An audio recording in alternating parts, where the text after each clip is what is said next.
ఆయన దాంట్లో అలా దున్నుకుపోతూ ఉంటాడు తెలివిగా. బేసిక్గా టోకెన్లు అనేటటువంటిది ఇదే కాదు, మీరు రోజు కూడా అక్కడ శ్రీనివాసం 3 చోట్ల టోకెన్స్ ఇస్తారు డైలీ కూడా. శేఖర దర్శనం టోకెన్లు, తర్వాత ఇప్పుడు అదేంటి ఏంటది ఇది ఉంది కదా శ్రీవాణి టికెట్లు కింద పట్టలేదా, శ్రీవాణికి సంబంధించిన కౌంటర్ అక్కడ దీంట్లో పెట్టారా ఎయిర్పోర్ట్ లో. అట్లాగే శ్రీనివాసంలో కానీ అట్లా టోటల్ గా రోజుకి 20,000 టోకెన్స్ కిందే ఇస్తారు.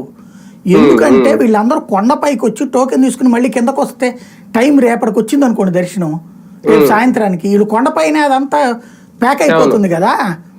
అందుకని అట్లా వచ్చిన వాళ్ళు టోకెన్ చూసుకున్నాక ఆ టైం దాంట్లో రాస్తుంది కదా, రేపు మధ్యాహ్నం 12కి అన్నారు అనుకోండి, ఈ లోపు తిరుచానూరు, గోవిందరాజ స్వామి టెంపుల్, అవసరమైతే కాణిపాకమా లేకపోతే శ్రీకాళహస్తి, చుట్టుపక్కల దర్శనాలన్నీ చేసుకుని వకుళమాత దర్శనం ఇవన్నీ చేసేసుకునేసి వచ్చేస్తారు. ఎందుకంటే అక్కడ దాకా వెళ్ళినటువంటి వాళ్ళు అవి కూడా చేసుకోవాలని కోరుకుంటారు కదా, అవన్నీ చేసేసుకుంటారు. కొంతమంది అయితే ఏం చేస్తారంటే రేపు మధ్యాహ్నానికి దర్శనం ఉందనుకోండి, ఈలోపు ఈ వాళ్ళ కింద ఇవన్నీ చూసేసుకుని తెల్లారుజామున అక్కడికి వెళ్ళిపోయి స్నానాలు చేసేసి ఆ జాపాలి ఉంది కదా పైన ఆంజనేయ స్వామిది, ఆ గుళ్ళో కూడా చూసేసుకుని అవసరమైతే అక్కడ పాప వినాశనంలో స్నానం చేసేసి అక్కడ గుడి దగ్గరికి వెళ్ళిపోతారు ఓపిక ఉన్నటువంటి వాళ్ళు.